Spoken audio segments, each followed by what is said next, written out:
Bonsoir à tous, bienvenue à Arcopole pour cette nouvelle conférence holistique de l'année 2023. Et j'en profite pour vous souhaiter une bonne année à tous, plein de bien-être, de spiritualité, de santé, de bonheur et de joie. Et ne pas oublier l'amour, parce que c'est grâce à ça que tout le reste peut être possible. Alors, aujourd'hui, donc conférence sur les addictions avec Philippe Bamy, donc qui va animer cette conférence ce soir, donc comprendre et se libérer de ses addictions. Les prochaines conférences, alors, on m'a pas mis au bon endroit. D'abord, on va parler juste un petit peu d'Arcopole, qui nous accueille et qui est le partenaire des conférences holistiques. Donc Arcopole est un espace de coworking qui propose à la location donc différentes salles, soit des salles de réunion, soit la grande salle dans laquelle nous sommes, soit même des open space ou des bureaux individuels de location à l'année, à la journée. Et je vais pouvoir passer la parole à Delphine, présidente de l'association, qui va vous parler de holistique. Bonne soirée à tous. Merci. Autour de vous souhaiter une très belle nouvelle année. Voilà, donc Holistique, c'est vraiment une association de passionnés de santé, avec un S majuscule, de santé holistique, d'approche holistique de l'être. Voilà, on s'est rencontrés tous en 2019 et on a eu envie de transmettre tout ce qui nous faisait vibrer, tout ce qui nous passionnait. Et donc ça prend la forme d'un cycle de conférences qui a un jeudi par mois. Voilà, et puis vous pouvez également nous rejoindre l'équipe. L'équipe qui est composée de Marianne, qui est praticienne à Action Type et qui fait également des régressions, qui vous accompagne dans des régressions. Sylvain qui fait de l'harmonisation de l'habitat et des soins énergétiques. Franck qui est coiffeur et qui propose également une approche énergétique avec des coupes énergétiques. Cyril qui travaille au niveau du son et qui vous accompagne dans les régressions et des bains d'immersion sonore. Moi-même Delphine au niveau de la naturopathie et de la thérapie fréquentielle, et yoga qui vous accompagne en coaching sane et qui travaille beaucoup sur l'eau. Voilà, donc notre équipe est composée de ces 6 personnes. Donc vous pouvez donc nous rejoindre par une cotisation de 15 € à l'année, qui va de septembre à septembre, et on se réunit en fin d'année pour une soirée adhérent, voilà, là où on a plus de temps pour se voir, de partager, apprendre à se connaître, voilà, autour d'un repas et d'activités. Les anciennes conférences donc sont toutes en accès libre sur Holistique, vous pouvez les découvrir. Voilà, et donc le cycle de conférences des 3 mois à venir, donc ce soir nous avons les addictions avec Philippe, la graphothérapie qui sera le jeudi 23 février, et nous accueillerons, c'est Sophie Erhardt, pour se libérer de sa charge mentale et s'épanouir le jeudi 23 mars. Voilà. Donc là, je vais laisser la place à Philippe, qui nous propose de mieux comprendre nos addictions et de s'en libérer. Voilà. Bienvenue Philippe.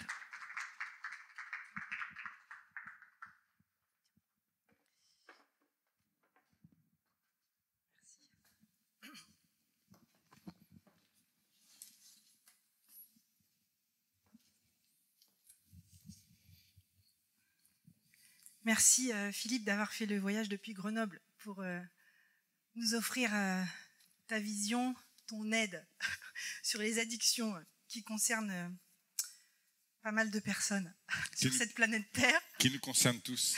Voilà, qui nous concernent tous. Et toutes. Alors pour faire un bref exposé, on va dire des différentes fonctions que tu opères. Tu es ethnologue, psychosociologue des organisations, consultant en communication stratégique et également psychologue clinicien. Ça fait une 30aine d'années que voilà, tu es vraiment très actif dans toutes ces fonctions. Holistique a vraiment tenu à t'inviter ce soir parce que ton expérience auprès, on va dire, des personnes touchées par les addictions, elle est très très riche. Tu as débuté à Pointe-à-Pitre et accompagné pas mal de personnes pharmacodépendantes, enfin dépendantes aux drogues dures, aux opiacés, voilà, toxicomanes. Donc à Pointe-à-Pitre, À l'hôpital psychiatrique de Pointe-à-Pitre. À l'hôpital psychiatrique de Et Pointe-à-Pitre. au dispensaire Daniel Beaupertuis. D'accord. Et également en région parisienne, à Marmottan, c'est ça, un centre expérimental? C'est ça. Ça s'appelait à l'époque l'hôpital expérimental Marmottan. Donc on a vraiment hâte que tu nous en racontes plus sur tous ces mécanismes et processus que l'on déclenche. Oui. Donc ce soir, ça va être un petit peu sous forme de dialogue, voilà, de questions. Bien sûr, tu vas interagir avec le public et on va utiliser aussi un support que tu as préparé. Donc addiction et dépendance, les comprendre et s'en libérer. C'est ça. C'est l'intention. Voilà, c'est l'intention de notre rencontre ce soir. Et donc déjà, tu vas nous donner la définition. Hein. Qu'est-ce que tu entends par dépendance? D'accord. Alors, si c'est immédiat, je reviens sur cette idée que nous sommes tous dépendants et que la dépendance fait partie de la nature humaine. Dès lors que nous sommes des êtres humains qui sommes nés d'une mère la plupart du temps et qui sommes passés par un stade de 9 mois, je crois à peu près, et peut-être parfois moins, mais la dépendance, elle ne commence pas là, elle commence au moment où nous sortons de cet espace, nous étions relativement à l'étroit. Il a fallu se trouver une bonne relation à l'environnement et c'est passé par le sein maternel. Et je veux dire par là que quand nous buvons un petit coup, que ce soit de l'eau... Du vin. Je voulais dire de l'eau hydratante, ou du vin, ou quelque boisson que ce soit, ou même quand certains d'entre nous fumons des cigarettes, nous savons tous que cette conduite orale est un réflexe de succion qui est lié archaïquement à ce premier mouvement. Donc, d'entrée de jeu, dans la nature humaine, la dépendance est inscrite comme processus. Et tout l'objet de ce soir de nos échanges ne tournera pas autour de comment se défaire de la dépendance, mais probablement de les identifier et de bien les choisir, puisque il y a finalement des dépendances bénéfiques, saines, généreuses, productives de sens, et d'autres plus destructrices, plus à l'encontre de notre pulsion de vie, qu'on appelle communément thanatos, c'est-à-dire la pulsion de mort. Donc là, c'est pour parler de la dépendance ou des dépendances. Les addictions incluent la notion de dépendance, mais sur un mode compulsif, irrépressible, automatique, et comme disait Richard Virenque, interviewé à propos du fait qu'il se drogue ou pas, c'était de l'OPO, on m'aurait menti, c'était de l'OPO, et c'est à l'insu de son plein gré. Et quand nous sommes en pilotage automatique, c'est en effet au-delà ou en deçà de notre intention réelle, c'est-à-dire que nous sommes sur le mode addictif, sur le mode compulsif. Et l'expression la plus répandue, c'est plus fort que moi. C'est apostrophe est plus fort que moi. Et c'est quoi c'est apostrophe? C'est l'inconscient, c'est le monde des pulsions, c'est le monde de la survie. Voilà. Donc nous avons archétypalement un inconscient, un subconscient, un inconscient, dans lequel sont inscrits, depuis la nuit des temps, la nécessité de survivre, quoi qu'il advienne. Ce corps est programmé pour survivre. Et donc, il va faire tout ce qui est en son pouvoir pour cela. La bonne nouvelle, c'est que au-dessus de ce cerveau reptilien de survie, il y a un cerveau limbique, dit social, socio-affectif, on va dire. Et puis, au-dessus, il y a le troisième cerveau, qui est le néocortex. Le premier sert à survivre, le troisième peut envoyer des fusées sur Mars, construire des pyramides et élaborer la théorie de la relativité absolue relative selon Einstein. Et ces trois cerveaux coexistent tant bien que mal sous le crâne humain, et toute l'idée de sortir des addictions va être de combiner intelligemment la coexistence de ces trois cerveaux et de ne pas rester dans le cerveau de survie, donc dans le cerveau qui se construit une personnalité, des mécanismes de défense, afin de ne pas mourir soit physiquement, soit psychiquement. Vous pouvez vous reporter à une proposition artistico-humoristique. Alors, je ne sais pas ce que vous en lisez, mais c'est pour ramener cette idée que le terme de dépendance sera plutôt français et le terme d'addiction sera plutôt anglais, addiction. Et en anglais, dans les accompagnements des médecins anglais avec qui j'ai pu travailler, en fait, l'addiction c'est la dépendance et la dépendance c'est l'addiction.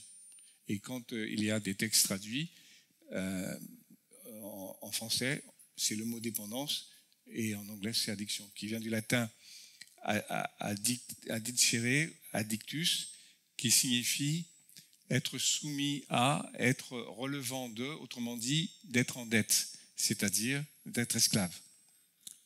L'addiction est un processus de servitude, c'est un processus où l'être humain est esclave de quoi? De la pulsion, de la compulsion. D'ailleurs, on aurait pu demander à Dominique Strauss-Kahn ce qui s'est passé et est-ce qu'à un moment donné, alors qu'il allait probablement, il était parti pour être le premier magistrat de France, qu'est-ce qui fait qu'il a sacrifié l'ambition à la compulsion? Celui le sait.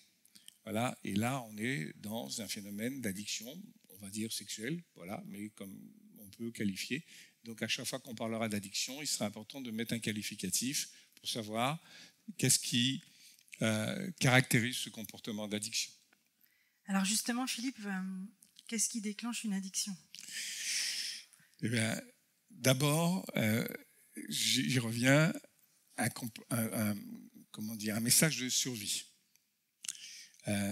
J'ai l'impression que nous sommes tous plus ou moins, je n'ai pas fait de micro-trottoir, mais en tout cas, si je suis mon expérience personnelle, nous sommes tous plus ou moins des mendiants de l'amour. C'est-à-dire qu'à un moment donné de notre développement, dans la petite enfance, donc dans cette période archaïque, il s'est passé quelque chose entre papa et maman, et alors que j'étais dans l'amour inconditionnel, puis j'étais purement et simplement amour, j'étais dans l'être amour, eh bien, j'ai eu l'impression de le perdre, de ne plus l'avoir, et ensuite, qu'est-ce que je fais? Je vais faire en sorte de l'obtenir.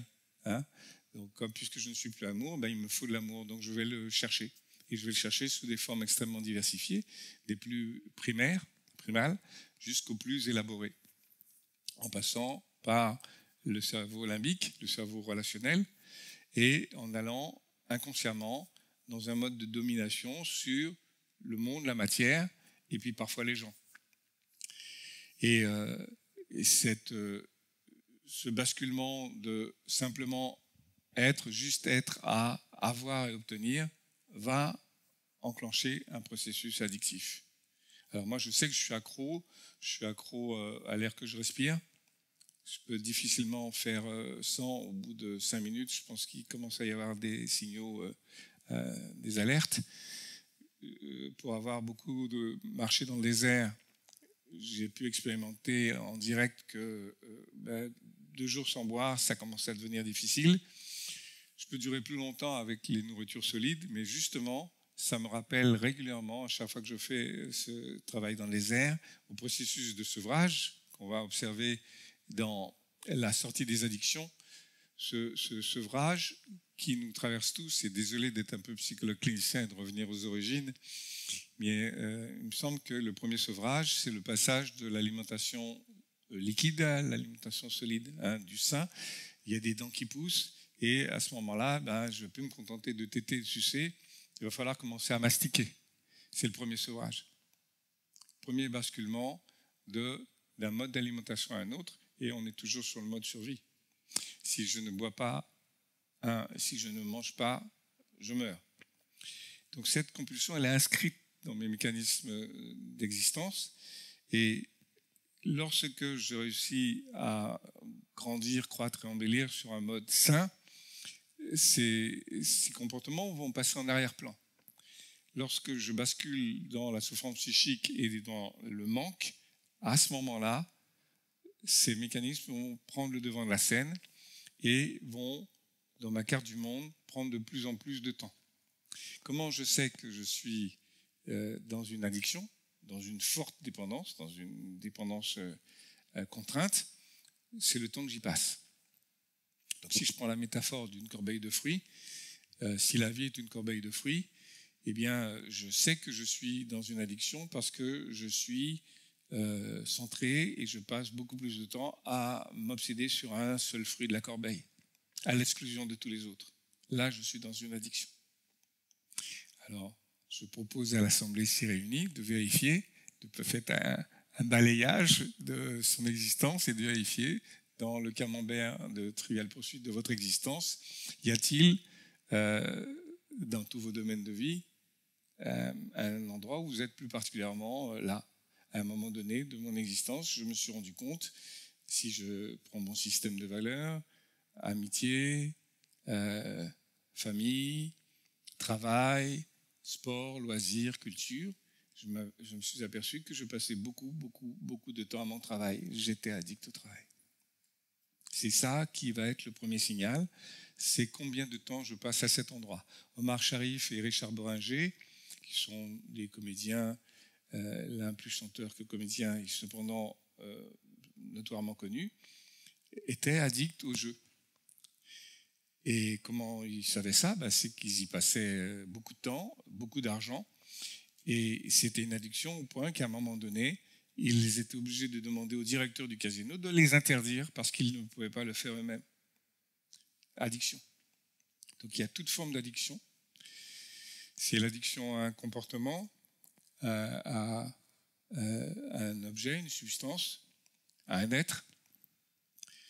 Et nous sommes tous, à un moment donné de notre existence, soit addicts à quelque chose ou à quelqu'un, soit sur le point de l'être. Alors, est-ce qu'il y a des warnings, des signaux qui nous alertent sur le fait que nous allons basculer dans ce processus ou au contraire, que nous sommes un petit peu comme ici? Là, je sais qu'il y a un périmètre duquel je ne dois pas sortir, parce que sinon je vais être borderline, et si je franchis la ligne, eh bien, je vais sortir soit de la lumière, soit de ma zone d'existence. Est-ce que le warning, ce serait le manque, par exemple? Le warning, c'est le manque létal, c'est-à-dire que quand je suis dans le manque, je suis déjà addict. Donc il y a des warnings et des alertes en amont. C'est l'histoire très brève, en quelques mots, de la prévention. La prévention, elle est primaire, secondaire et tertiaire. Prévention primaire, je suis en amont de l'événement et par exemple, si on parle de toxicomanie, la police, les éducateurs spécialisés, certains juges bénévoles vont aller dans les écoles et vont voir les jeunes gens en 6e, en 5e, quand ils sont encore jeunes. Mais la puberté arrive, l'adolescence, la puberté est physique, l'adolescence est psychique, et on va aller voir ces jeunes pour les prévenir des dangers de la drogue et des toxicomanies. C'est en amont de l'événement, c'est-à-dire que ce n'est pas encore survenu. Et on va faire en sorte que ça n'arrive pas. Quand c'est arrivé, parce qu'un professeur des écoles ou je ne sais plus comment ça s'appelle, un directeur d'établissement, peu importe, signale qu'il y a des mouvements de drogue, à ce moment-là, il va y avoir peut-être la même équipe, mais peut-être déjà des médecins et des éducateurs et des gens qui peuvent accompagner certains jeunes à interrompre ce processus dans lequel ils sont, parce qu'il y a eu des hospitalisations, il y a eu des malaises, il y a peut-être même eu une overdose dans les toilettes, et à ce moment-là, on va passer à la prévention secondaire, c'est-à-dire l'événement est arrivé et on va faire en sorte qu'il ne se reproduise pas. Puis ensuite, il y a la prévention tertiaire, et là on est dans les soins palliatifs, donc c'est un autre. Donc on va plutôt s'intéresser à la prévention primaire et secondaire. Et les warnings, ils sont là en permanence, à nous de les mettre à jour et de les détecter par une conscientisation et par une sensibilisation à laquelle Suleika a déjà s'est mise à pied d'œuvre pour revenir à ce live que nous avons fait récemment et pour alerter les personnes qui seraient sujettes et tentées d'eux et pour conscientiser celles qui sont déjà dedans et quoi faire s'il y a quelque chose à faire, si vous avez l'intention de faire quelque chose. Finalement, la différence le passage de l'usage à l'abus, c'est un peu ce que tu mentionnes là en parlant des troubles. C'est ça. Qui varient de léger à modéré, puis à sévère. C'est ça. Donc soit la personne en a conscience par elle-même.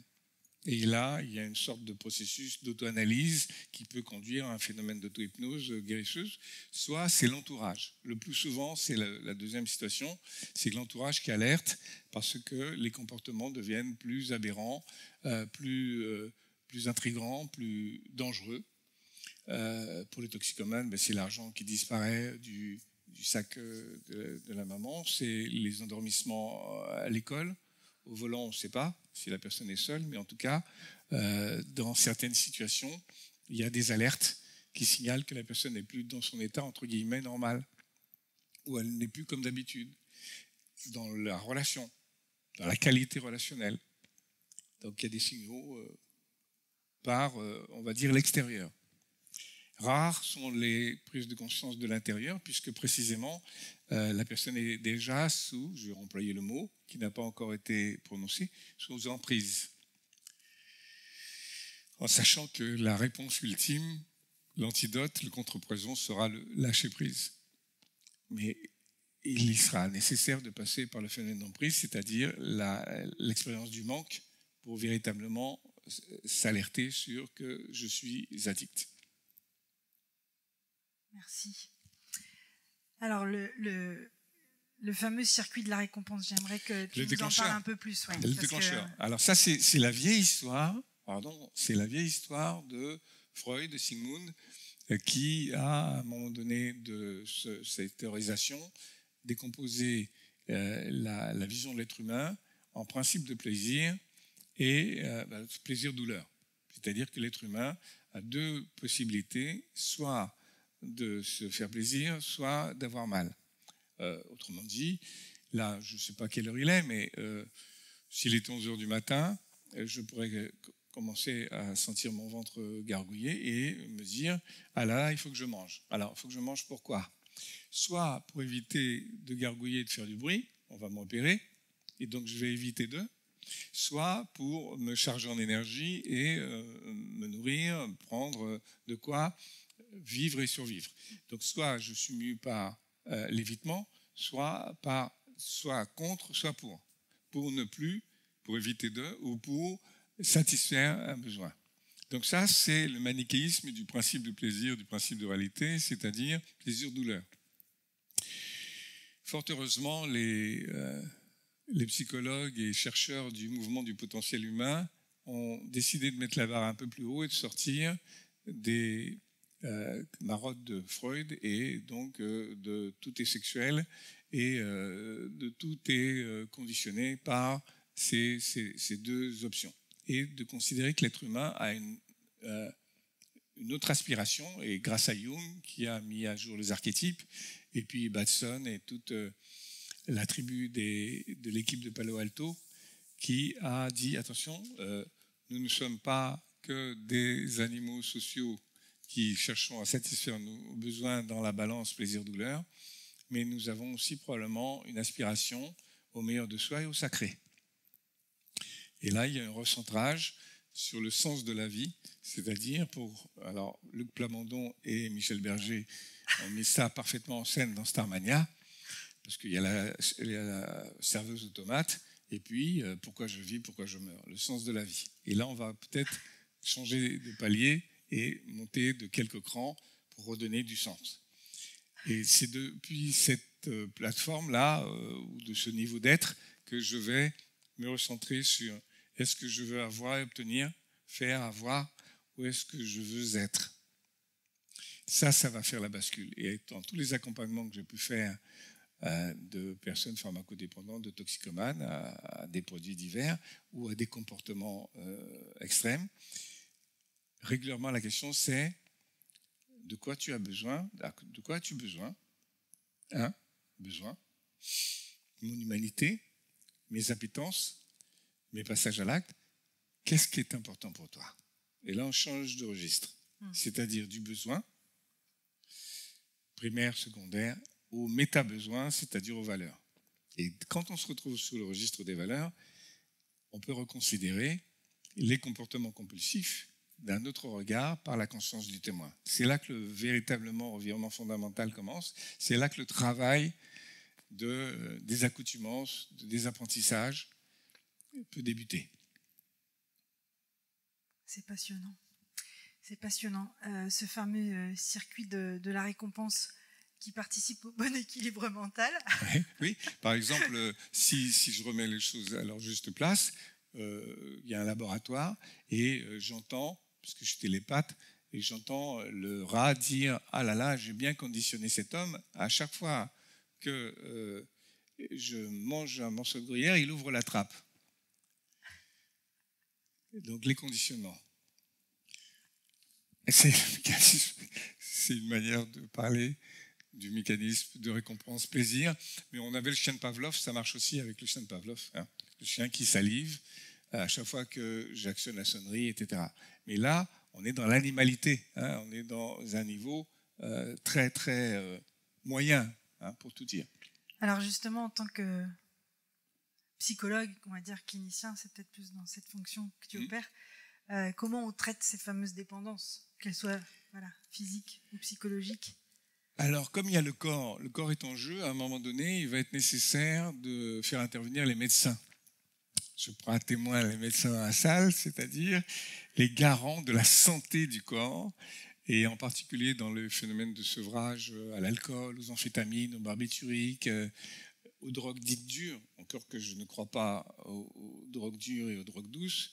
Je crois aux toxicomanies, majeures et mineures.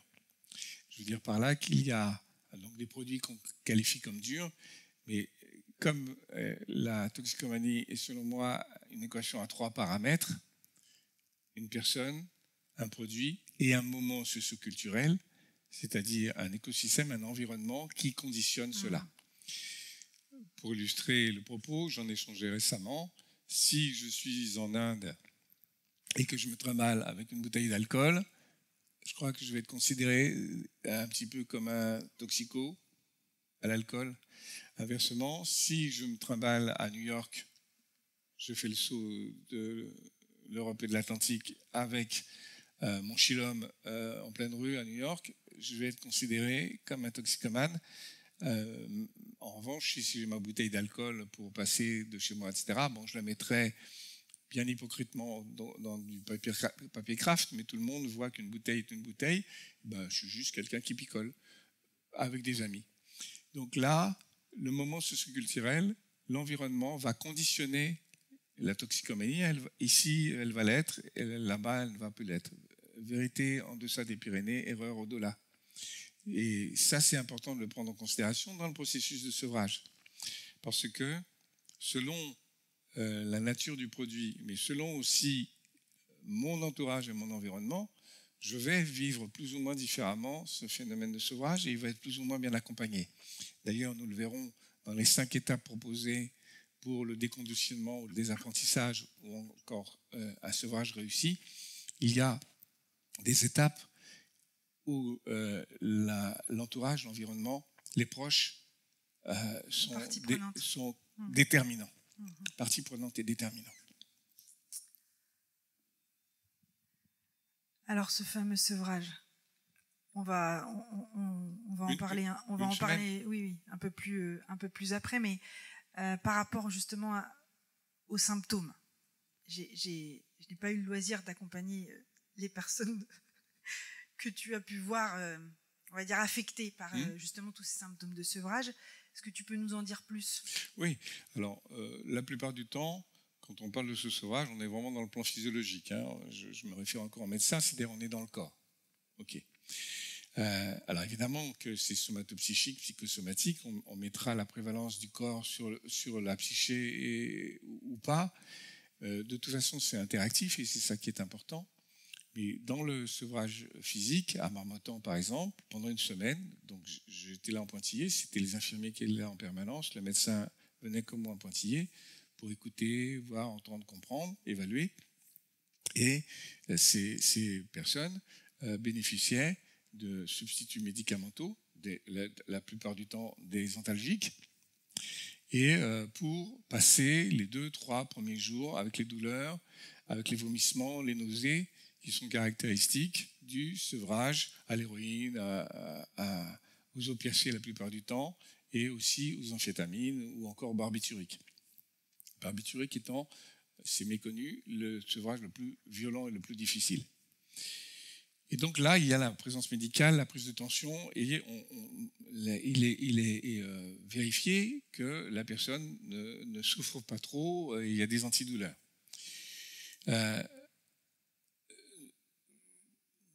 Le corps se manifeste parce qu'il réclame quelque chose qui, à un moment donné, a été nécessaire à une survie d'ordre psychique, mais qui est métabolisée dans le corps.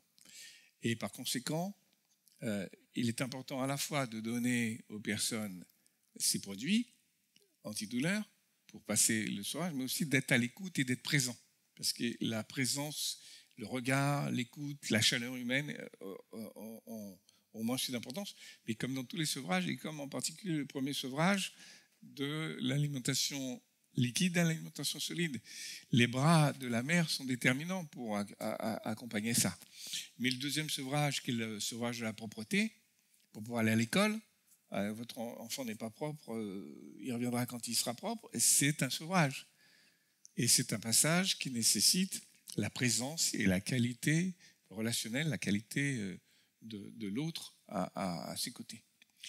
Donc ce sevrage, rares sont les personnes qui, à part Yves Montand dans le Cercle Rouge, qui réussissent à le faire tout seul, dans le cas, en l'occurrence, du délirium très mince, où les personnes à la fois souffrent, ont mal et ont toutes sortes de phénomènes physiologiques, mais en même temps voient des monstres, etc., accèdent à des niveaux de catacombes et de choses de cet ordre-là. Je ne sais pas si vous avez vu le Cercle Rouge, avec Bourvil et Yves Montand, mais il y a une scène de délirium très mince de Yves Montand qui est justement en sevrage alcoolique et ça ne donne pas envie.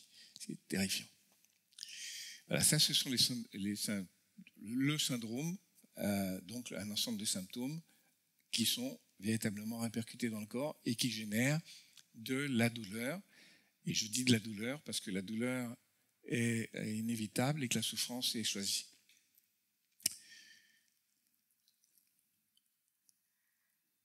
Qu'en est-il de la dépendance psychologique. Ouais. Alors, c'est pour ça que longtemps, il y a eu... Pardon, vous vouliez dire quelque chose, madame ? Non. Il y a eu longtemps un continuum. Alors, si on reste sur la pharmacodépendance, la toxicomanie, la manie des toxiques, une semaine de sevrage, 3 ans, 15 ans, une vie de sevrage psychologique. Le sevrage physique, c'est une semaine. Le sevrage psychologique, c'est-à-dire les marqueurs avec tous les ancrages, c'est-à-dire tous les souvenirs associés au plaisir et donc au déplaisir. Et là, on est encore une fois dans l'animalité, c'est-à-dire qu'on est, pour moi, au niveau inférieur, stimulus-réponse. C'est pour ça que les behavioristes ont eu beaucoup de succès dans la prise en charge des toxicomanes. Mais ça marche aussi avec les TCC. Les TCC, ce ne sont pas des vaccins, ce sont des thérapies cognitivo-comportementales qui sont très efficaces. Ça marche. La question, c'est jusqu'à quand ? C'est quoi le behaviorisme ? Je ne connais pas. C'est comportemental, stimulus-réponse. Je change de stimulus. C'est l'affaire du rat, qui voit à quel point il a bien domestiqué cet homme, parce qu'il ouvre la trappe à chaque fois qu'il mange le morceau de fromage. Donc on est dans le stimulus-réponse. Et je pense que les êtres humains sont plus complexes que ça, mais à un niveau immédiat, c'est efficace. Maintenant, des années après, la personne a fait un sevrage tabagique, ne fume plus, etc. Et puis va savoir ce qui se passe. Et là, dans une soirée entre nous, puis tout d'un coup, il y a quelqu'un qui appuie sur un briquet électronique. Et un briquet électronique ne fait pas le même bruit qu'un briquet normal pour les fumeurs. Comme ça. Et la personne, à ce moment-là, commence à affairer. et elle cherche désespérément une cigarette et elle ne sait pas pourquoi. Arrêté pendant 15 ans quand même. Hein. Ancrage. Déclencheur. Le pire jamais certain, le mieux toujours possible, on s'en sortira. Donc, ça c'est pour la dépendance psychique. Je pense qu'un travail de fond par l'auto-hypnose va être beaucoup plus efficace que simplement un travail où vous allez aller ici, vous allez faire ça, etc. Ça marche une fois, deux fois, trois fois. Mais je ne crois pas que toutes les encres... Vous voyez ce que c'est qu'une encre, hein? Une encre, c'est un souvenir, en fait. C'est l'association d'un stimulus interne ou externe et d'une émotion. Et nous sommes bourrés d'ancrage. Puisque la dernière fois que j'ai regardé mon appareil photo, eh ben, j'ai vu et l'image, le souvenir, tout un train d'images arrive avec des sensations, etc. Ancrage. Et avec les produits, ben, ça marche bien. Ouais, ça doit marcher même très très bien. Ça ouvre une réflexion sur finalement pas mal de portes. Alors les 5 étapes possibles pour se défaire d'une addiction. Alors parce voilà. que, comme tu le dis, le pire... Le pire jamais certain, mais toujours possible. Toujours possible. Et donc je pense que nous apprendrons à nous libérer de nos marottes. Mais tant que ce sont des petites marottes, ça va. Quand ça devient des tocs, c'est un petit peu plus difficile. Et quand c'est de la pharmacodépendance ou une passion effrénée, encore que ça c'est encore une autre histoire. Alors, non, parce que j'ai lu Cervantes et Don Quixote de la Mancha avec Dulcinée. Bon, alors, je vais faire le point sur mon logbook, sur mon carnet de bord, et je vais entrer dans un processus lucide et réaliste de je consomme tant. Bon, si je commence à tricher et à me mentir à moi-même, on fera ça dans une autre vie. Sinon, si j'ai envie que ça marche, je fais un compte-rendu exhaustif c'est-à-dire combien, Richard Bohringer et Omar Sharif l'ont fait, combien de temps je passe là, quasiment la totalité de mon temps. Il n'y a plus que ça qui m'obsède, et je vais le casino, et quand les casinos sont ouverts 24 heures sur 24, ben, tu vas à Las Vegas, et puis voilà, tu brûles ta vie. Donc, je fais le point sur les dégâts. On fait le point tout seul ou vaut mieux faire le point accompagné? Alors, Renaud, qui est un chanteur, je crois, et pas seulement une marque automobile, disait, j'aimais bien ce qu'il disait, il disait un verre c'est trop, 12 verres c'est pas assez. Donc, je vais être au clair sur mes consommations. Je crois que ça ferait rire personne. Ensuite, je vais repérer les situations, les contextes où je vais être confronté. D'accord ? Et là, ben, je vais faire comme, encore une fois, les deux, demander au directeur du casino de me sortir ou de poser des veilles, en quelque sorte des veilleurs silencieux ou des clins d'œil, on convient de quelque chose si tu vois que... mais il faut que le contrat soit juste. Alors, y a-t-il des personnes de mon entourage avec qui je puisse échanger authentiquement, réellement, des amis, alors des vrais amis, c'est-à-dire des amis qui me brossent pas dans le sens du poil, qui me disent là, Philippe, tu déconnes là. Alors, ok, ça c'est un jugement, mais en quoi je déconne? Ok, on discute, voilà. Et le fait d'en parler, tous les thérapeutes présents dans la salle le savent, c'est qu'il est très important d'utiliser le langage, ou les différentes formes de langage, mais en tout cas au moins le langage oral, toujours cette histoire d'oralité, parce que le langage symbolise et que tout ce qui n'est pas parlé est agi démesurément. Donc le non-dit des émotions est un facteur aggravant. Donc je m'en parle, je m'exprime. Je ne sors pas sur la voie publique pour en parler à qui que ce soit. J'en parle, je m'exprime avec un feedback, avec des gens qui écoutent, pas nécessairement qui me disent quelque chose, mais qui me donnent la sensation d'être entendu. Donc j'utilise le langage qui est un mode déjà d'exorcisme et de soin. Exprimer. Et de ce que tu as noté, plutôt des amis qui ne sont pas concernés par notre addiction. Voilà, qui ne sont pas directement impliqués, parce qu'évidemment, ce serait en effet très subjectivé. Mais il y a cette histoire-là que je donne en 3 étapes, le processus en 3 étapes, qui est élémentaire. J'imprime, j'ai une multitude de signaux là qui arrivent, alors j'en vois une dizaine ou une quinzaine, visuels, auditifs, kinesthésiques, avec mes sens, mon cerveau, il en imprime des milliards d'informations. Et dès lors que j'imprime, il est important que j'exprime, parce que si je n'exprime pas au moins en partie ce que j'imprime, je comprime. Donc 1, expression, 1, impression, 2, expression, sinon compression. Et c'est cette phase 3 qui consiste à en parler auprès de personnes qui sont capables d'entendre et de comprendre. Comprendre et entendre sont souvent la même chose. Hein. Il y a au XVIIIe siècle, cela passe mon entendement, ça veut dire cela passe ma compréhension. Donc entendre, c'est comprendre.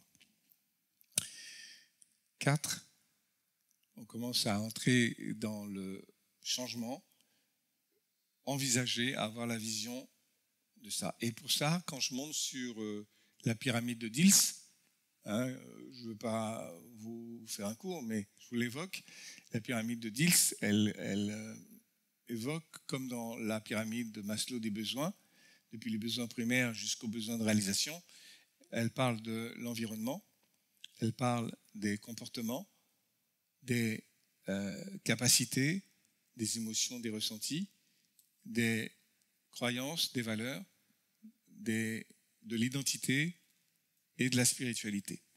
Et l'idée de cette pyramide, c'est que je peux résoudre un problème dès lors que je passe au niveau au-dessus pour résoudre le problème du dessous. Autrement dit, je ne peux pas résoudre les problèmes d'environnement avec des réponses d'environnement.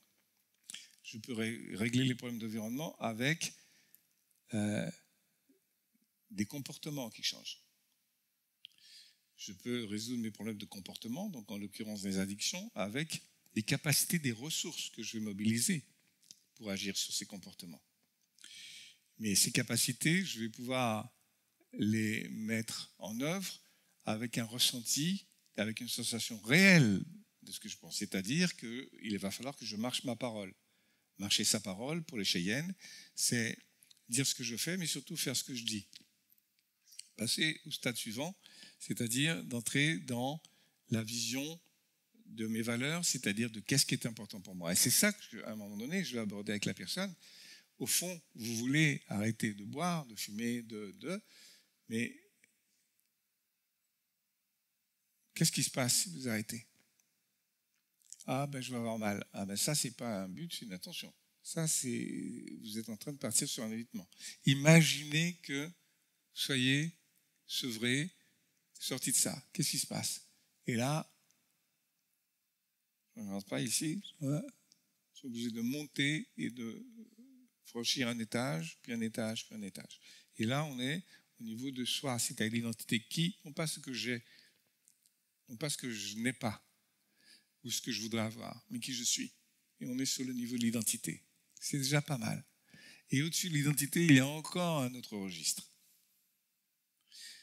La pleine conscience de soi, c'est-à-dire de l'être. Et puis, comme j'en ai échangé avec Suleika, les religions sont faites pour éviter l'enfer. Je suis religieux, j'ai peur de l'enfer. Je suis spirituel, je reviens de l'enfer. Et là, on est sur la spiritualité. C'est-à-dire que de là, je vais optimiser la conscience du manque. Qu'est-ce que le manque m'a fait traverser et de quoi j'ai pris conscience? Et de me rendre compte qu'il est nécessaire d'avoir souffert pour se rendre compte que la souffrance est inutile. Donc là, on va commencer à comprendre à quoi sert de lutter et d'être un petit peu moins indulgent ou complaisant avec soi-même. Et s'il m'arrivait un jour d'être confronté à cette plaque de chocolat, c'est pas une plaque, comment ça s'appelle? Une tablette. Ah, une tablette, oui, il faut que je choisisse un truc, c'est pas mon addiction. Mais j'ai des sœurs et elles sont très addictes au chocolat. Tu es addict aux plaques de verglas. Moi, je suis addict aux plaques de verglas et aux fractures du cotyle. Triple, s'il vous plaît. Pas faire les choses à moitié, comme tout fonctionne par 3, pas que dans l'énéagramme. Donc. Et là, ce que j'appelle la permissivité, c'est aller, Monsieur Richard, un dernier pour la route. Eh bien, dire, ok, non, cette fois-ci, je vais jouer le jeu. Et qu'est-ce qui se passe lorsque je ne prends pas ce morceau de chocolat? Qu'est-ce qui se passe lorsque je ne prends pas le verre là sur le comptoir? Et écouter, voir, entendre les signaux. Et comme c'est pas la première fois, je peux essayer d'aller plus loin. D'accord? Donc ça, le vrai travail démarre à partir de ce moment-là. Le vrai travail démarre à partir de la 5e étape. Mais les 4 précédentes sont nécessaires. Dans le cadre d'une dépendance psychologique, comment on se fixe un objectif atteignable? Accompagné par un témoin privilégié qu'on appelle un thérapeute, un soignant, une aide, qui va aider à recentrer en permanence sur ma réelle intention.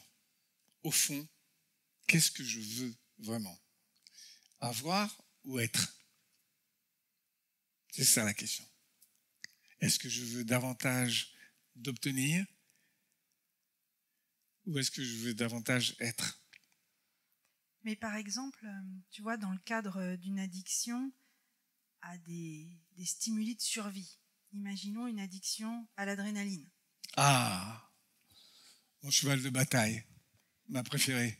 Comment tu accompagnerais quelqu'un précisément? Parce que c'est subtil ce genre d'addiction. Avec du tai chi et du qigong.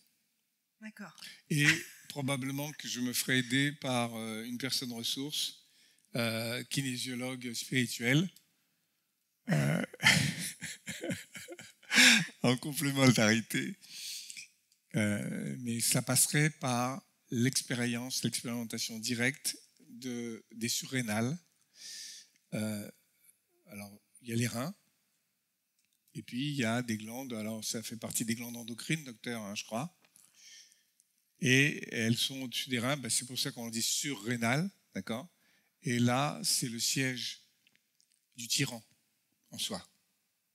Mon tyran, il est là, au-dessus des surrénales. Et comme à l'intérieur de moi, il y a souvent 2 ou 3 couples. Par exemple, il y a le dominant et le dominé, il y a le tyran et la victime. Tout ça, c'est la même chose. C'est-à-dire le surmoi qui vient régulièrement m'infliger des jugements sur ce que je fais, ce que je fais pas. Oh, pas bien. Voilà. Et c'est moi avec moi. Oh, j'ai oublié la liste de courses là, puis ils vont arriver, etc. Mais pourquoi je n'ai pas fait ça? Ah, quel con. Voilà, ça, c'est un dialogue interne entre le tyran et la victime. Donc, au niveau des surrénales, je vais faire tout un travail de conscientisation physique pour, en posture de Qigong, aller expérimenter ça, et puis laisser venir, et puis écouter le dialogue interne entre le tyran et la victime, entre le besoin, la compulsion et celui qui observe en tant que veilleur silencieux. Évidemment, je vais pouvoir en rendre compte à quelqu'un de bienveillant et d'attentif qui va pouvoir me faire un retour, un feedback. Mais je vous invite à consulter Isabelle Delombre, je pense qu'elle pourra faire quelque chose pour vous à cet égard, pour en avoir profité, expérimenté. On ne parle bien que de ce qu'on vit et fait. En l'occurrence, par exemple, je pense à des adolescents. Lorsqu'on essaie de leur faire prendre conscience de certaines addictions, parfois on visite la frustration qui tout de suite nous emmène vers les accès de colère. Oui. Comment tu t'y prendrais, monsieur Lamy? Alors d'abord, je rappellerai à cet adolescent qui me dirait « mais tu ne peux pas comprendre de toute façon », alors comme tous les toxicomanes que j'ai pu rencontrer, « ah mais tu ne peux pas comprendre, tu n'es pas passé par là ». Alors la première chose que je leur dis, c'est d'abord, t'en sais rien. Tu connais pas ma vie et tu connais pas ces cicatrices, ces rides, etc., d'où elles viennent et par quoi je suis passé.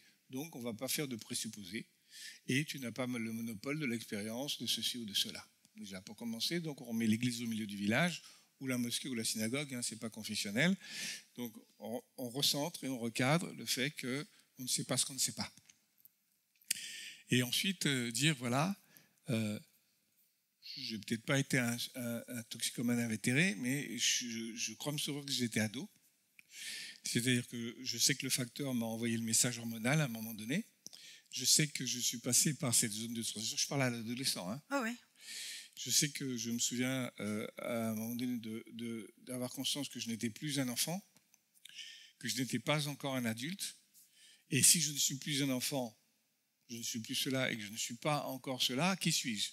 Et j'ouvre la blessure béante de l'adolescence, propulsée par le message de la puberté, c'est-à-dire les hormones. Et je ne sais pas quoi faire. Le sexe, l'amour, qu'est-ce que c'est? Donc là, je me retrouve dans cette béance et c'est le moment d'être accompagné ou pas.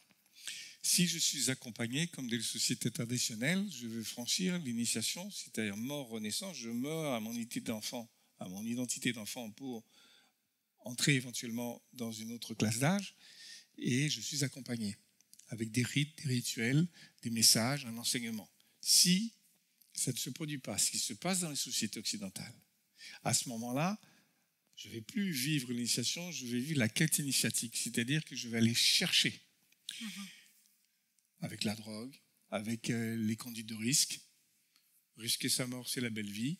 160 sur l'autoroute, en sens inverse, bref, toutes les conduites à risque. Avec des recherches de confrontation et de stimulation aussi. Hein. Ça, mais ça, c'est ce que j'appelle la quête initiatique. C'est-à-dire que je vais à la recherche de qui je suis, à partir de qui je dois être. Et ce qui pervertit, ou en tout cas complexifie ce passage, et j'en parle avec l'adolescent, hein, je comprends que, en fait, c'est comme s'il y avait une confusion entre l'être et le devenir.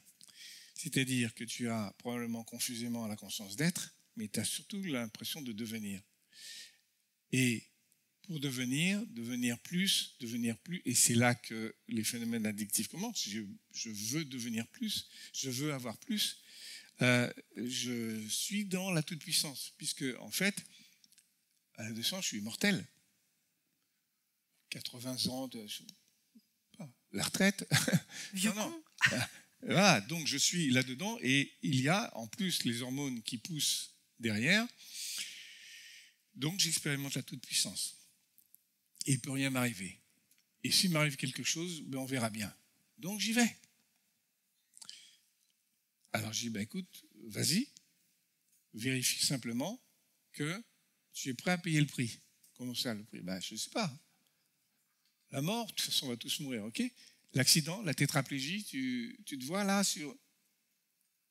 Et là, il y a un processus qui commence à se mettre en place, que mourir, c'est liquidé, hein, je ne risque plus rien, et tout le reste. Il y a les phases. Hein.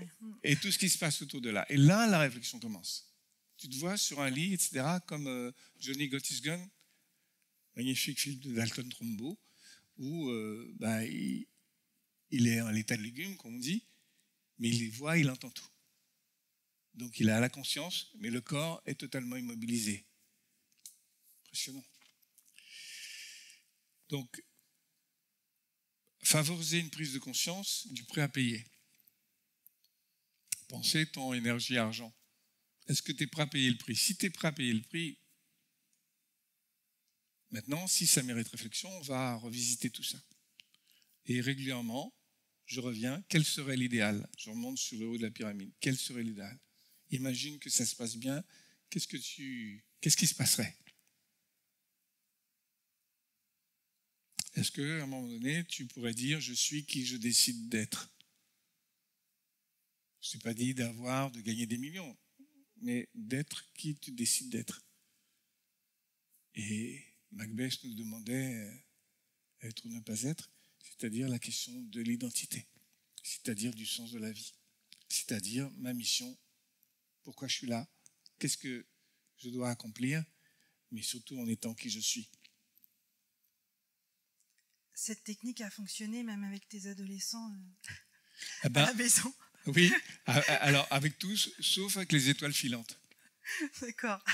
Les étoiles filantes, ils sont arrivés, overdose, et t'es plus là. Et tous ceux avec lesquels ça s'est poursuivi, alors ça a pris plus ou moins de temps en fonction des personnalités, en fonction de leur environnement et en fonction de la substance. Donc je reprends l'équation à 3 paramètres. La toxicomanie, c'est la rencontre entre 3 paramètres qui s'articulent entre eux, une personne, un produit et un moment socioculturel. Et chacun des paramètres a son importance.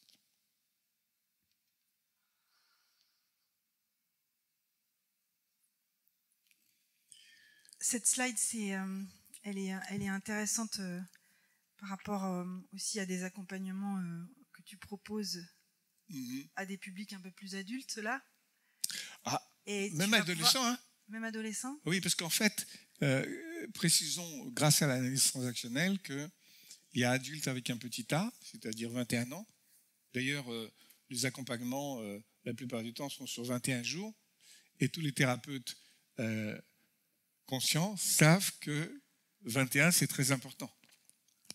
Ce n'est pas simplement d'un point de vue mystique, qui mastique son moustique. Hein. C'est parce que c'est un cycle de 3 fois 7. D'ailleurs, on se demande, je ne sais pas qui on, je me suis longtemps demandé, je continue de me demander, qu'est-ce qui fait que l'âge de raison étant 7 ans, doublé à 14 la puberté, donc l'adolescence, et donc 21 ans l'âge adulte. Qu'est-ce qui leur a pris de mettre ça à 18 ans?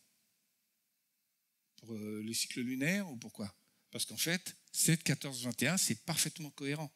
21 jours, on pourra vérifier avec Ilyes Bagli, mais 21 jours, c'est un cycle complet pour se régénérer et que l'organisme, je parle sous votre contrôle, docteur, donc l'importance du 21 est déterminante. Et on change la majorité, 18 ans, on va savoir. Parce que 9 et 9, ou je ne sais pas quoi. Donc là, oui, dans des cycles de 21 jours, j'accompagne les personnes à différentes réponses.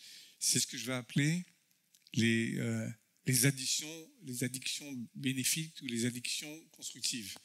Quelqu'un qui va, pour arrêter telle ou telle manie détoxique ou comportement addictif, va faire du sport. Il va équivaloir et en fait, il va substituer une addiction à une autre.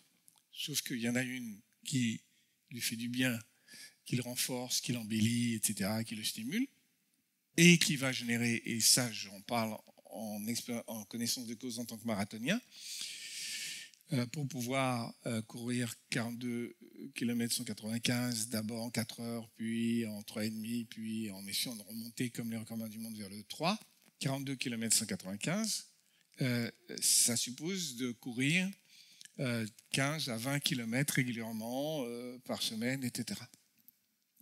Et quand il m'est arrivé, pour préparer un marathon, le marathon de Boston par exemple, d'être dans cet entraînement-là, et que pour une raison ou pour une autre, des raisons diverses, je ne pouvais pas courir dans la semaine, qu'est-ce qui m'arrivait?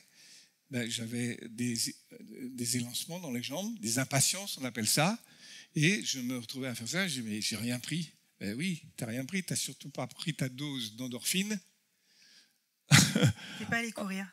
Oui, endomorphine, alors c'est morphine, la morphine, ça j'essaie de leur... Mais bon, ils ne comprenaient pas. Enfin, ils ne voulaient pas comprendre. Mais les endorphines, ce sont des hormones naturelles sécrétées par l'organisme, comme la dopamine, par le principe de plaisir. Le corps trouve ça, donc il sécrète ça. Et si tu lui retires ceux qui sécrètent ça, il dit où? Elle est où ma salade? Et c'était alors léger, hein, c'est fun, ça n'a rien à voir avec le sevrage alcoolique ou barbiturique, mais c'était quand même une sensation. Le corps réclamait une sensation physiologique de ça, qui évidemment se régule. Je dis je vais faire quelques étirements, et il y avait des palliatifs immédiats, mais c'est beaucoup plus facile de faire un étirement ou des mouvements de tai chi pendant 10 minutes plutôt que de traverser Paris pour aller chercher l'héros ou du coca ou du toshi. Alors le coca c'est beaucoup plus accessible il me semble, et d'ailleurs Coluche disait à cet égard qu'en France la pire toxicomanie c'était l'alcool parce qu'il y avait des dealers à chaque coin de rue. Le sucre aussi c'est pas mal. Dans l'alcool, le sucre, tout ça c'est le même processus. Même processus addictif. À travers ces photos, on voit l'importance que tu donnes au corps aussi dans ces désaccoutumances. Donc, parle-nous un peu de tes modes opératoires et tes modes d'accompagnement? Je vais être très très court parce que les gens ont peut-être envie de poser des questions. Je crois à la surdétermination du corps. Je parle du corps physique, sachant que nous en avons 7 et plus encore. Mais en tout cas, pour ce qui est du corps physique, du corps animal, enfin mammifère, mamelle. Donc là, pour téter la grande mère, le Tao, en fait, c'est ça notre aspiration d'être humain, c'est de retrouver cette source originelle à travers ce corps, et que le corps sait car le corps sage. Et tout le monde a pu s'en rendre compte à un moment ou à un autre. La sagesse du corps, ce n'est pas une kinésiologue qui me détrompera.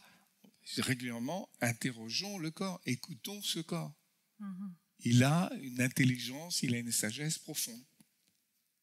Dès lors que nous nous mettons en relation avec, parce que en fait, fondamentalement, la clé de tout, c'est la relation. Et c'est ce que j'ai proposé, et jusqu'alors ça fonctionne avec les personnes que j'ai pu accompagner. Vous ne savez peut-être pas qui vous êtes à certains moments. Vous doutez, ceci, cela, un homme, une femme, vous avez des problèmes identitaires, vous ne savez pas qui vous êtes. Mais il y a quelque chose dont vous pouvez être sûr, c'est que vous êtes en relation. Donc, focalisez-vous sur la relation. C'est le principe élémentaire de la vraie communication avec soi et avec l'autre. C'est-à-dire que en arithmétique, 1 plus 1 égale 2 et qu'en communication, 1 plus 1 égale 3. 1 plus 1 égale 3, ah bon? Oui. Il y a toi, il y a moi, il y a moi, il y a toi, mais il y a surtout la relation que nous co-créons ensemble. Et nous n'aurons pas des problèmes l'un avec l'autre, nous aurons des problèmes avec la relation que nous entretenons. Et c'est ça la clé. Et ça fonctionne aussi avec le corps. Donc. Et ça fonctionne donc avec le corps, parce que je suis en relation avec mon corps. Le corps sait, car le corps sage. Au travers de peut-être de quelques exemples pratiques, tu peux aussi illustrer, parce que ce sujet, il est, comme tu le dis, il concerne tous les habitants de cette planète. Et parfois, c'est vraiment intéressant d'avoir des tips. Par exemple, quand tu accompagnes les gens nager avec les dauphins ou des gens dans le désert, avec des situations un peu plus engageantes aussi pour le corps, comment tu t'y prends? Eh bien, la première chose que je fais, c'est de poser des questions. Et la première question, c'est: depuis combien de temps n'avez-vous pas respiré? Ah ben, je respire, oui, mais respirez vraiment. Avec les 3 respirations qui n'en sont qu'une. Respiration abdominale, respiration thoracique, respiration claviculaire.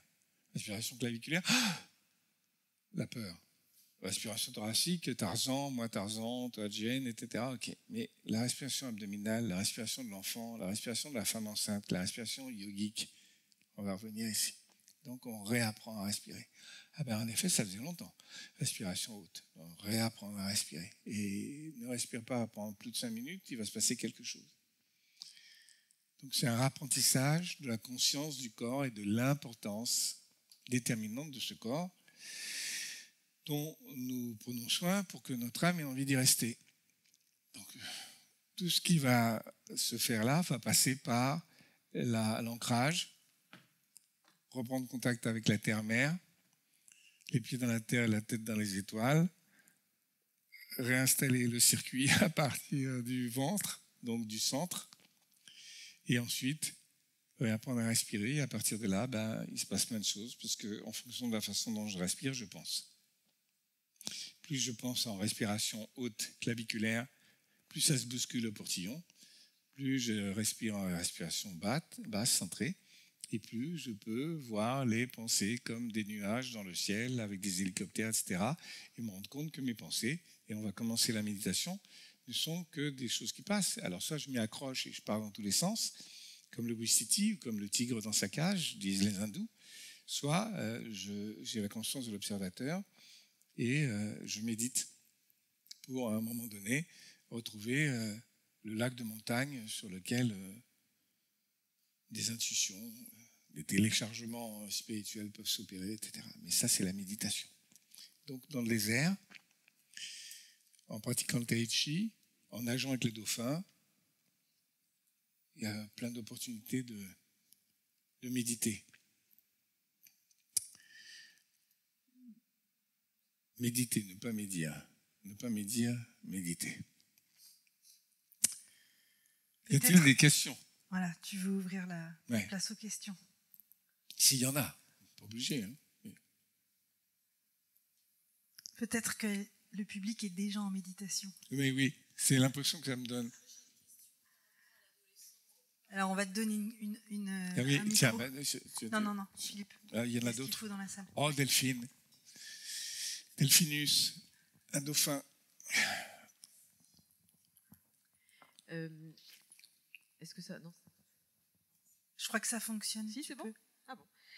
Par rapport à l'adolescence dont vous parliez tout à l'heure, je ne suis pas sûre d'avoir bien saisi, mais je crois que vous avez parlé dans cette quête initiatique d'un manque de rite de passage par rapport au conduitarisme. Donc ça signifie que dans nos sociétés, c'est aussi une des causes de ces conduitarismes, le fait qu'on n'ait plus, ou pas assez, je ne sais pas, ces rites de passage. Et du coup, vous vous appuyez sur quoi? Quel type de rite?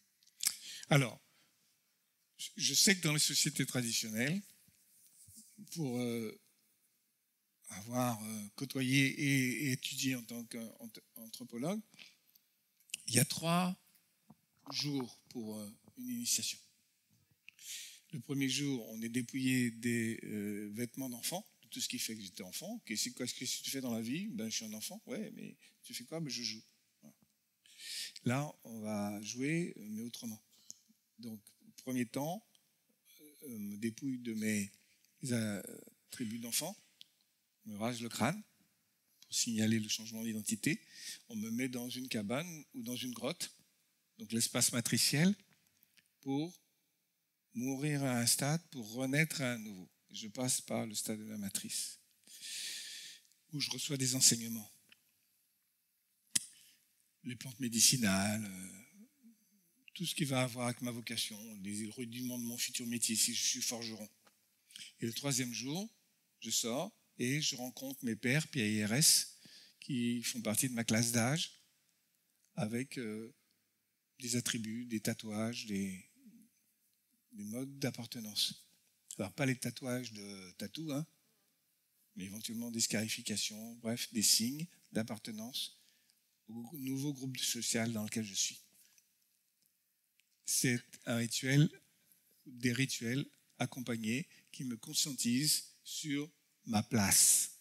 Parce que la problématique, à mon avis, des adolescents que j'ai pu côtoyer, les barjots à la Bastille ou ailleurs, ou toutes les personnes que j'ai pu qui étaient en déshérence, c'est qu'ils étaient dans à quoi bon? Ou tout ça pour ça? Parce que, pas accompagnés.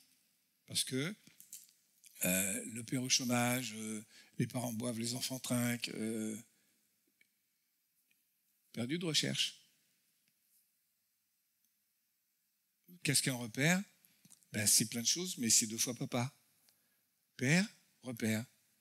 Et donc la fonction paternelle, le cadre, la loi, le référentiel, les valeurs. Donc, comme elles ne me sont pas procurées, je vais les chercher moi-même. C'est ce que je dis, c'est qu'on passe de l'initiation, de la transmission, avec des savoirs, une connaissance, à la quête initiatique, c'est-à-dire je vais aller faire moi-même ce que je n'ai pas été accompagné à faire. Et pour ça, dans le meilleur des cas, entre guillemets, c'est Tanguy, c'est-à-dire une initiation qui prend 3 ans dans les sociétés, que 3 jours dans une société traditionnelle, ou 3 ans dans d'autres, si c'est un processus de formation, ça prend 30 ans. Tanguy, 30 ans, chez papa, maman, Dussolier et Azéma. Et c'est une métaphore. Bravo, je ne sais plus comment il s'appelle, là. Châtillier, Étienne Châtillier, c'est ça? Ouais, le réalisateur. Ouais. Ouais. Bravo, parce qu'il a tout compris. Et alors, ça signifie que dans ces sociétés où il y a ces rites initiatiques, il y a moins de conduite à risque. C'est quelque chose qui a été vérifié, effectivement. Ah ben c'est très simple. Ouais. C'est très simple. Comme tout est fondé sur l'appartenance, le déterminant du groupe social. Je vais faire une autre comparaison qui vaut ce qu'elle vaut. Dans les sociétés traditionnelles, si lorsque un tabou est transgressé, c'est-à-dire que j'ai fait quelque chose qui est interdit, on ne va pas me tuer. On va me filer de quoi survivre 3 jours, et puis on va me dire de partir. C'est-à-dire la croyance, c'est hors le groupe, point de salut. Donc c'est l'exil. À toi d'assumer ta faute, sans nous, puisque avec nous, tu n'as pas su le faire. Donc, dans ce groupe-là, social, on me met dehors. En Occident, on me met dedans. Dans un hôpital psychiatrique ou dans une prison. Ouais. C'est-à-dire, on m'enferme à l'intérieur. Curieux, non? Comme processus. Et ça ne nourrit pas mon sentiment d'appartenance. Puisqu'on m'exclut, mais c'est un message, c'est ce qu'on appelle un double bind, une double contrainte. On m'exclut en me mettant dedans, sans pouvoir sortir. Alors du coup, la question, ce serait comment on pourrait avoir des rites de passage malgré tout dans notre société pour nos ados, justement? Il y en avait. Alors, je ne dis pas que c'était bien, mais c'était bien tenté.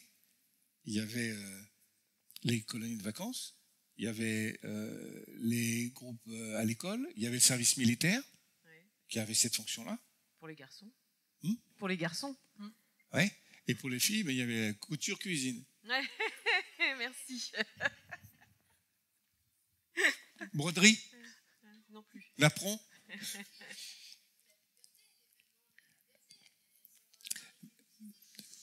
Plus ou moins, la claque de la Delphine, mère, je marche avec toi, mais plus ou moins accompagné. Ah voilà, démerde-toi, ou bien je t'explique, tu comprends, ma fille, voilà, ma sœur. Les anniversaires peuvent être des sortes de rites comme ça, quand on fête les 18 ans ou les 20 ans, justement. Et il y en a beaucoup par ici. Vous voyez la déliquescence? C'est-à-dire que... Oui, c'est vrai que ça se fait moins, ouais. Mais moi, je sais que mon deuxième, j'ai fêté les 18 ans de ma fille, c'était important pour moi. Et je voulais faire pareil pour le deuxième. Et là, lui, il n'a pas voulu, il a refusé total, quoi. Ouais, parce qu'il vous manquait 3 ans. Il me manquait 3 ans, c'est-à-dire 21. Il aurait dû avoir 21 ans. Ah oui, donc c'est bon, je peux encore fêter ses 21 ans. Ouf, tout va bien. Vous pouvez lui dire ça. Vous pouvez lui dire, tiens, mais écoute, tu sais, il y a un des zigomards là qui a parlé de 21. J'ai raté celui-là. Il vient de sortir de son addiction du tabac. Il a fait une bonne angine asthmatiforme. Il est parti aux urgences. Il a eu très peur. Là, déclencheur. Voilà, très bien. Wow. Comme après le bac, séance de rattrapage. Ouais. Écoute, je t'ai passé tes 18, on fait les 21. Cool. Je suis pas sûr qu'il veuille non plus, mais on verra d'ici là. Tout dépend comment ça a amené. Dans quel état d'esprit. Ouais. L'intention fait la différence. Donc c'est clair sur les rites de passage? Oui, complètement. Ouais. Conduite à risque. Mais je suis effarée en fait par l'évolution de nos sociétés dites modernes, parce qu'elles n'ont rien de... Enfin, si, elles sont modernes, mais... Est-ce que c'est vraiment vers ça qu'on a envie d'aller? Moi, non, en tout cas. Mais... Si vous voulez, moi, je ne suis pas spécialement conservateur ou traditionnaliste. Hein. Non, j'identifie simplement des modes. Je vois quelle différence ça fait, non pas en soi, mais dans les conséquences. J'ai pas envie d'envoyer mes enfants 3 jours dans la forêt pour dire allez, maintenant tu vas devenir adulte. Mais on peut trouver d'autres rites qui correspondent à ce qu'on vit aujourd'hui. Les rites de l'ère du Verseau, les rites du XXIe siècle, et par exemple une conscientisation, une réappropriation de la valeur du corps, c'est-à-dire ce que j'appelle le sacré. Je ne suis pas traditionnaliste, je ne suis pas conservateur, mais j'ai un sens du sacré. Et je crois que si les religions servent à ne pas aller en enfer, la spiritualité permet d'en revenir. Y a-t-il d'autres questions?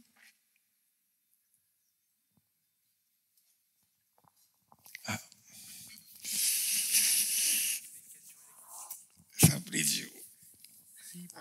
Bonsoir.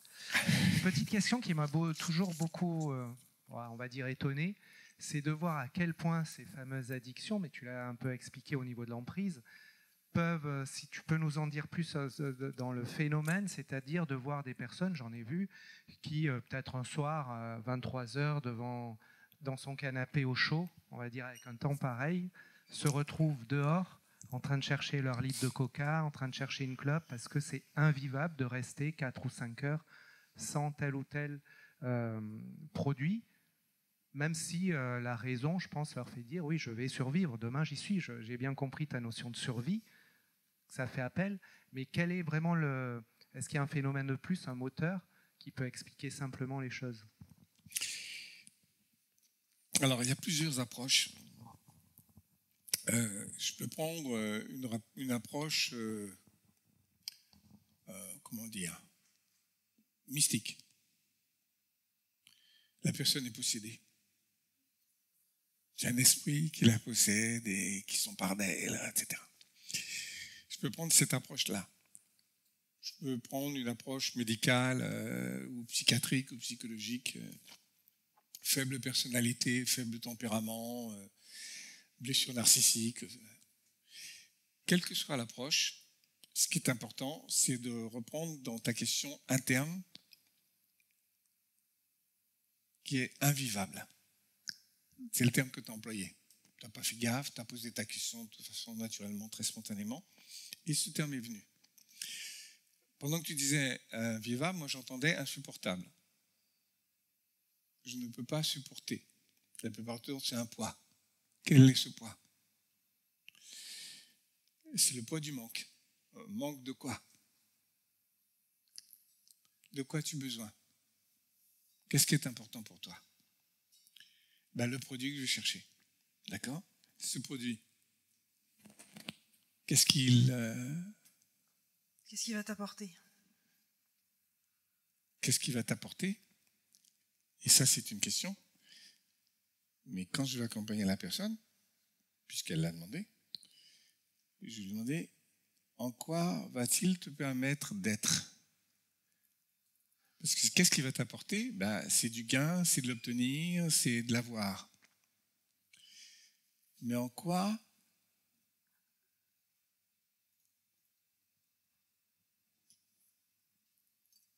es-tu? Je vais me sentir plus si je prends de la coke pour pouvoir faire mon pestacle. J'ai pas pris, hein. En plus, c'est pas un pestacle. Mais je prends ci pour le trac. Ok. Quand tu n'en prends pas, que se passe-t-il? J'en sais rien parce que j'en ai toujours pris. Ah. Et qu'est-ce qui fait que tu en as pris la première fois? Je croyais que c'était difficile alors que j'y arriverais pas. On va travailler sur cette croyance. En fait, est-ce que tu crois ça parce que tu l'as expérimenté ou est-ce que tu l'expérimentes parce que tu y crois? Moi, je prends la deuxième option. Mais toi, tu es fixé sur la première. Donc, on va travailler sur les croyances. Que crois-tu à ton propre sujet? Ah oui, mais les autres... Ah, tiens, quels autres? Tu vois, par exemple, machin, lui, tout lui réussit. Ok. Tandis que toi, t'es un loser. Ou t'es un toxico. Ou et puis, tu peux pas faire sans ce produit parce que toi... Ok, imagine, fixe-toi un instant, porte ton attention sur cette personne à qui tu réussis et que tu envies. À ton avis, que croit-elle à son propre sujet, cette personne? Elle croit que... Que crois-tu à ton propre sujet? Forcément, une addiction est corrélée à l'image qu'on a de soi. Donc, à un moment donné, dans mon existence, papa et maman, il s'est passé quelque chose entre eux. Et alors que j'étais dans l'amour inconditionnel et que j'étais amour, j'en ai plus eu, donc j'en cherche désespérément par tous les moyens possibles et imaginables. Et quand je vais basculer de l'étape de j'ai, je n'ai pas,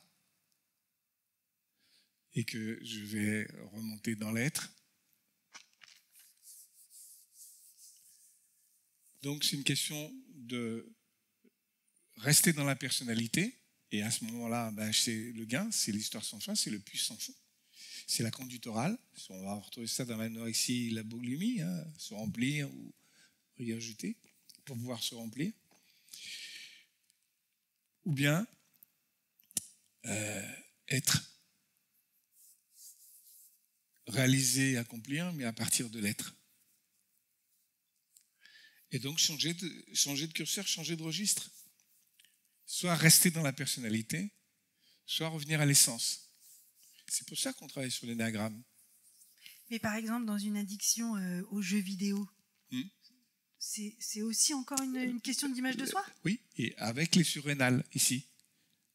C'est-à-dire l'excitation de la perte et du gain. Il a suffi que je gagne une fois pour vouloir retrouver cette sensation de toute puissance. Mais de toute puissance sur quoi? T'en fais quoi de ton fric? Le fils de Nassis, il s'est suicidé. Son père était richissime. Il avait tout en termes de possession. Mais qu'est-ce qui se passe dans l'être? Et dans une dépendance, par exemple, au stress, à l'adrénaline, c'est une question de désamour de soi? De désamour de soi ou de croyance de ne plus l'avoir. Et donc de le chercher à l'extérieur. D'accord. Parce que je suis dans l'avoir, obtenir. À un moment donné, j'ai perdu ça. Il faut relire Le Petit Prince. On ne voit bien qu'avec le cœur, l'essentiel est invisible pour les yeux. Donc c'est tout un travail autour de la conscience de soi et en déjouant les pièges de l'ego, c'est-à-dire que tout se passe dehors, quoi. La Ferrari Testarossa, les signes extérieurs de richesse, l'air d'un con mais pas con, ouais mais l'air d'un con, oui mais pas con, ouais mais l'air d'un con. Y a-t-il d'autres questions? Rémi. Par rapport à l'amour qu'un enfant, un adolescent a perdu, donc c'est remplir un vide. L'addiction, c'est remplir un vide qu'on a besoin de remplir parce qu'on n'a pas l'amour. Oui, que je ne l'ai pas. Qu'on a cru perdu. Hein. Oui, voilà. que je ne l'ai pas, alors que je le suis. Oui.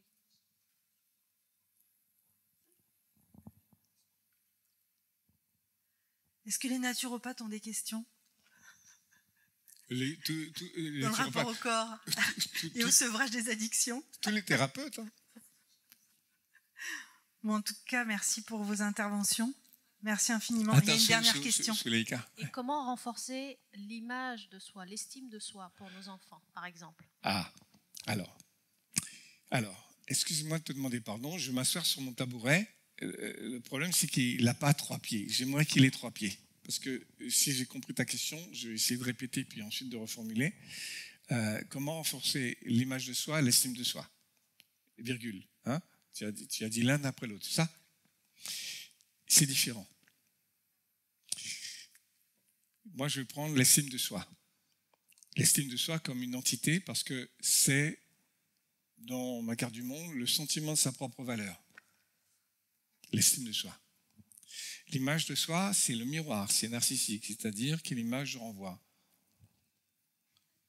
Moi aussi, je le vaux bien, disait Claudia Choufleur. Bon, donc, voilà, c'est de quoi j'ai l'air. Ça, c'est l'image de soi. Oh, je ne sais pas ce que je fais. Et puis, il y a la confiance en soi. Et il y a l'amour de soi. Et pour moi, dans ma carte du monde, personne n'est obligé de le croire, l'estime de soi inclut, comme un tabouret à 3 pieds, imaginez qu'il y en ait 3, il y en a un qui est l'image de soi, il y en a un autre qui est la confiance en soi, qui est un sentiment, et il y en a un autre qui est l'amour de soi, qui est le sentiment fondamental. Et plus je m'aime et je m'apprécie, plus j'ai d'amour à donner aux autres. Et éventuellement en recevoir. Mais ça, ce n'est pas une obligation. Parce qu'en fait, tout est dans le don. Donc l'estime de soi, ma véritable estime de soi, ni ma mésestime de soi, ni ma surestime de soi, ni trop ni trop peu, juste l'estime de soi, le sentiment de sa propre valeur, est fondée sur l'équilibre entre la confiance en soi, l'amour de soi et l'image de soi. Les 3 font l'entier. Donc quand tu me disais comment renforcer l'image de soi, je ne veux pas renforcer l'image de soi. L'image de soi, je vais jouer avec. C'est une image. Si je suis dans un miroir et que je souffle sur le miroir, il y a de la buée, ben, tu vois, l'image, c'est très fluctuant. Puis en plus, comme nous sommes programmés pour grandir, croître, embellir et même vieillir, ben, tu vois, voilà. L'autre jour sur Sympa, j'ai vu Claudia Cardinal, Il était une fois dans l'Ouest, et puis maintenant, l'image de soi. C'est comment je la vis à l'intérieur. Et si je la vis à l'intérieur comme ça, ben, la confiance est là. Et puis, pendant que j'ai confiance en moi, si je me mets ne serait-ce qu'un peu pour pouvoir prodiguer cet amour aux autres, ça le ferait. Le sentiment de sa propre valeur, c'est une évaluation. C'est un jugement de valeur, mais sans l'aspect péjoratif du jugement. Estimer. À combien estimez-vous cette chaise? Tant. À combien t'estimes-tu? Tant. Donc, je vais travailler avec l'enfant, tu parlais de l'enfant, sur à combien t'estimes-tu? Oh, bonne question, je vous remercie de me l'avoir posée. Et d'ici que tu répondes, ben, il va se faire tout un cheminement où tu vas renforcer la confiance, consolider ça. Je me fais confiance. Te mettre en accord avec ton image, et pas simplement en ayant des marques, des centres directs, des machins, des trucs, etc. Tu m'as vu, etc. D'accord? Dépasser l'aspect strictement narcissique, en différenciant l'égoïsme et l'égotisme. Ah, l'égoïsme, pas bien. Quoi? Égoïsme conséquent. Égoïsme, je m'occupe de moi. Si je me brosse pas les dents, si je me lave pas, si je m'occupe pas de moi, si je fais pas ce qu'il y a à faire, c'est égoïste? Ben oui, je m'occupe de moi. Donc égoïsme, c'est s'occuper de soi. L'égotisme, c'est ne s'occuper que de soi. On appelle ça aussi l'égocentrisme. Là, on va réévaluer. Donc je vais assumer l'égoïsme conséquent. Occupe-toi de toi. Mind your own business. Charité bien ordonnée commence par soi-même. Si tu ne prends pas soin de toi, qui va le faire? Tu vas être dépendant? Non, on arrête. On a dit que dépendant, c'était pas cool. Merci Philippe. Merci pour vos questions. Merci pour vos retours. On va clore on va clore la conférence. C'est important pour ceux qui nous suivent. Et on va discuter dans la également, salle. Voilà, on va avoir un échange privilégié autour d'un verre. J'aimerais que Delphine nous rejoigne. Voilà, pour nous remercier tous. Et merci d'avoir fait ce chemin depuis Grenoble, je vous en Philippe. prie. Merci Delphine. Merci à notre équipe de choc. Voilà, tellement bien accueillis ici. Juste à côté. Reste un peu dans la lumière. Voilà. Bon, bonne soirée à tous. On se retrouve autour d'un verre. J'espère que vous avez le temps. Et puis, à très bientôt sur scène. Bon.